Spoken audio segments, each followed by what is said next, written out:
Welcome to S P smart hybrid schooling system. बच्चे, अब हम लोग जेई डायरेक्ट में इक्विलिब्रियम चैप्टर का नेक्स्ट पार्ट डिस्कस करने जा रहे हैं, केमिकल इक्विलिब्रियम का, जिसमें हम लोग Le Chatelier principle and relation between delta G and equilibrium constant देखेंगे। तो ली चैटेलियर प्रिंसिपल क्या है, सबसे पहले हम लोग ये देखते हैं। ली चैटेलियर्स प्रिंसिपल, ली चैटेलियर प्रिंसिपल के अकॉर्डिंग अगर हमारे पास कोई रिएक्शन इक्विलिब्रियम में है, रिवर्सिबल रिएक्शन, अब अगर हम लोग उसमें कोई चेंज करें like concentration, temperature, pressure, volume, तो रिएक्शन स्पॉन्टेनियसली उस चेंज को ख़त्म करने के लिए, उस जो स्ट्रेस आएगा उसे ख़त्म करने के लिए फॉरवर्ड या बैकवर्ड डायरेक्शन में मूव करेगा। इसे ही हम लोग बोलते हैं ली चैटेलियर प्रिंसिपल। जैसे अगर हम लोग कंसंट्रेशन चेंज करें, इफेक्ट ऑफ कंसंट्रेशन देखते हैं। मान लो हमारा रिएक्शन ए से बी है, अगर हम लोग रिएक्टेंट का कंसंट्रेशन बढ़ा दें, वैसे देखो रिएक्शन कोएफिशिएंट की वैल्यू क्या होगी, बी अपॉन ए। अब इक्विलिब्रियम कांस्टेंट का भी बी अपॉन ए होता है, लेकिन डिफरेंस क्या है, ये हमारा इक्विलिब्रियम पे होता है, एट इक्विलिब्रियम, और ये हर जगह पे डिफाइन होगा। तो अगर ए का कंसंट्रेशन बढ़ा देंगे तो इक्विलिब्रियम कांस्टेंट कम हो जाएगा, लेकिन ये तो हमेशा कांस्टेंट होता है, मतलब रिएक्शन कोएफिशिएंट की वैल्यू कम हो जाएगी। तो ए का कंसंट्रेशन बढ़ाएंगे तो रिएक्शन किस डायरेक्शन में जाएगा, फॉरवर्ड। मतलब रिएक्टेंट का कंसंट्रेशन अगर बढ़ाएंगे तो रिएक्शन फॉरवर्ड डायरेक्शन में जाएगा, फॉरवर्ड डायरेक्शन में जाएगा। सिमिलरली अगर प्रोडक्ट का बढ़ाएंगे तो बी बढ़ जाएगा, रिएक्शन बैकवर्ड डायरेक्शन में जाएगा, एंड वाइस वर्सा। रिएक्टेंट घटाएंगे तो बैकवर्ड और प्रोडक्ट घटाएंगे तो फॉरवर्ड जाएगा। सिमिलरली अगर वॉल्यूम हम लोग चेंज करें तो क्या होगा, तो वॉल्यूम का इफेक्ट जो है डेल्टा एन पे डिपेंड करता है, ठीक है, मतलब रिएक्शन पे डिपेंड करेगा, ठीक है। तो सिंपल तरीका बताता हूँ निकालने का। तो वॉल्यूम अगर इंक्रीज करेंगे तो रिएक्शन उस डायरेक्शन में जाएगा जिधर नंबर ऑफ मॉलिक्यूल्स ज़्यादा होगा, ठीक है। जैसे एग्जांपल के लिए हमारे पास 2NH3 गिव्स N2 + 3H2 है, सारे गैस हैं, तो इधर 4 है इधर 2 है। तो वॉल्यूम बढ़ाएंगे तो रिएक्शन किस डायरेक्शन में जाएगा, फॉरवर्ड, और वॉल्यूम घटाएंगे तो बैकवर्ड।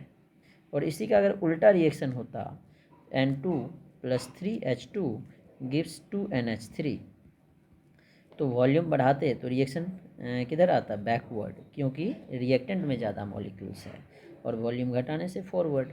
लेकिन अगर ये रिएक्शन है H2 + I2 गिव्स 2HI, दोनों साइड इक्वल मॉलिक्यूल है, डेल्टा एन जीरो, तो वॉल्यूम का कोई इफेक्ट नहीं होता, नो इफेक्ट, ठीक है। सिमिलरली प्रेशर का देखो, प्रेशर चेंज करने से क्या होगा, तो प्रेशर चेंज करने से रिएक्शन उस साइड जाएगा जिधर नंबर ऑफ मॉलिक्यूल्स कम होगा, मतलब इसका जस्ट अपोजिट होगा। जैसे कि हमारे पास अगर रिएक्शन ले लिए 2NH3 गिव्स, सारे गैसियस स्टेट में N2 + 3H2, तो अगर प्रेशर बढ़ाएंगे तो रिएक्शन बैकवर्ड आएगा। क्यों बैकवर्ड आएगा, क्योंकि इधर कम मॉलिक्यूल्स है।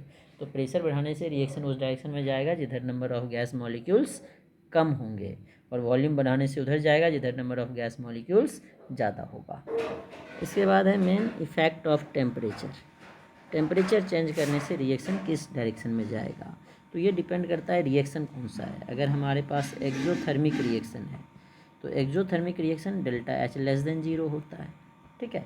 तो डेल्टा, अब ये इक्वेशन क्या होता है, इसके लिए इक्वेशन होता है log base 10 K2/K1 = delta H upon 2.303 R 1/T1 - 1/T2। T1 T2 temperature है, delta H enthalpy of reaction, R universal gas constant, K2 T2 temperature पे equilibrium constant, K1 T1 temperature पे इक्विलिब्रियम कांस्टेंट। अब देखो अगर exothermic में temperature बढ़ाएं, मतलब T2 की वैल्यू ग्रेटर देन T1 है, तो क्या हो जाएगा, 1/T2 < 1/T1, अगर रेसिप्रोकल कर दिए तो 1/T1 - 1/T2 क्या हो जाएगा, पॉजिटिव आ जाएगा, क्योंकि बड़ा से छोटा माइनस करेंगे तो पॉजिटिव आएगा। तो log base 10 K2/K1 क्या होगा, डेल्टा एच एक्जोथर्मिक है तो निगेटिव है, ये कांस्टेंट है और पॉजिटिव होता है, और 1/T1 - 1/T2 पॉजिटिव है। तो सबको मल्टीप्लाई करो, माइनस इंटू प्लस, माइनस हो जाएगा, प्लस से डिवाइड करेंगे तो निगेटिव हो जाएगा। तो log K2/K1 निगेटिव आया, मतलब निगेटिव इसकी वैल्यू कब होती है, निगेटिव का मतलब क्या है, <0, ऐसे समझ लो, ठीक है। तो log K2 by K1 less than 0 का मतलब है log K2 by K1 less than log 1। ठीक है, तो अब क्या हो जाएगा, K2 by K1 less than 1 मतलब K2 should be less than K1, मतलब इक्विलिब्रियम कांस्टेंट की वैल्यू घट जाएगी। मतलब एक्जोथर्मिक में टेम्परेचर बढ़ाने से इक्विलिब्रियम कांस्टेंट की वैल्यू घटेगी और टेम्परेचर घटाएंगे तो इक्विलिब्रियम कांस्टेंट की वैल्यू बढ़ेगी। सिमिलरली जस्ट अपोजिट हो जाएगा इसका। सिमिलरली अगर हमारे पास एंडोथर्मिक है, डेल्टा एच ग्रेटर देन 0 है, तो टेम्परेचर बढ़ाएंगे तो इक्विलिब्रियम कांस्टेंट की वैल्यू बढ़ जाएगी और घटाएंगे तो इक्विलिब्रियम कांस्टेंट की वैल्यू घट जाएगी। ठीक है, अब एक इक्वेशन आता है इक्विलिब्रियम कांस्टेंट के साथ, तो रिलेशन होता है, रिलेशन ही याद रखते हैं हम लोग, delta G equals to delta G not plus R T L N Q. Delta G Gibbs free energy है, delta G not standard Gibbs free energy, R universal gas constant, temperature in kelvin और Q reaction quotient. अब अगर हमारा reaction equilibrium में हो तो delta G की value 0 आ जाती है। इक्विलिब्रियम पे डेल्टा जी 0 होता है, डेल्टा जी नॉट नहीं होता है, और क्यू की वैल्यू के सी या के पी हो जाएगा जो क्वेश्चन में दिया हुआ है।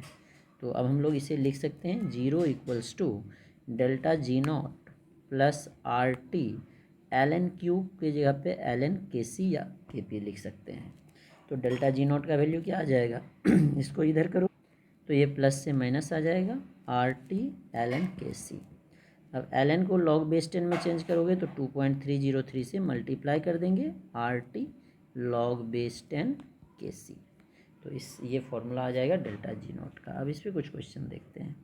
अब देखो जैसे 65 नंबर क्वेश्चन है, the following reaction occurs in the blast furnace where iron ore is reduce to iron, Fe2O3 से आयरन बन रहा है। अब देखो ये गैस है, ये गैस है, ये प्योर लिक्विड, ये प्योर सॉलिड। प्योर लिक्विड और प्योर सॉलिड का कोई इफेक्ट नहीं होता है, इसका एक्टिव मास 1 लेते हैं।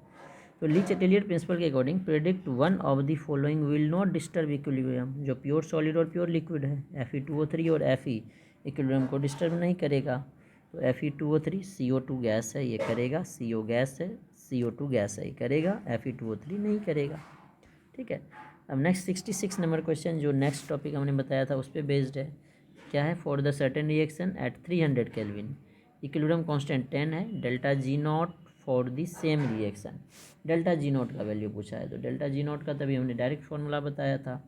Delta G not equals to बताया था -2.303 आर टी लॉग बेस 10 के इक्विलिब्रियम के सी या के पी जो भी हो, तो -2.303। अब आंसर जो है हमारे पास किस में देना है, किलो जूल पर मोल में। ठीक है, तो आर की वैल्यू भी हमें जूल पर मोल में दिया है 8.314, तो किलो जूल अगर आएगा तो 1000 से डिवाइड कर देते हैं तो किलो जूल पर मोल में आ जाएगा। इनटू टेम्परेचर दिया है क्वेश्चन में 300, ठीक है, इनटू लॉग बेस 10 10, इसे लॉग 10 की वैल्यू 1 ही हो जाएगी, तो ये 2 0 से 2 0 कैंसिल हो जाएगा। ये अब हमारे पास बच जाएगा -2.303 इंटू 8.314 इंटू लॉग, ये तो 3 बचेगा, इंटू लॉग 10 की वैल्यू 1, ये 10 ऊपर जाएगा, 10 का पावर -1 किलो जूल पर मोल में आएगा, और 10 के पावर -1 में ही हमें आंसर निकालना है। ठीक है, तो अब इसे सॉल्व करके हमारे पास आ रहा है 57, ये मल्टीप्लाई करोगे 8 से 24 दिन रहता है, 57 आ रहा है अप्रॉक्स, -57.44 आ रहा है, 57 ही लिख लेते हैं। ठीक है ना, 57 इंटू 10 का पावर -1 आ रहा है। ठीक है, किलो जूल पर मोल, तो हमारा आंसर आ जाएगा 57। तो इस तरह से हम लोग इस क्वेश्चन को सॉल्व कर सकते हैं।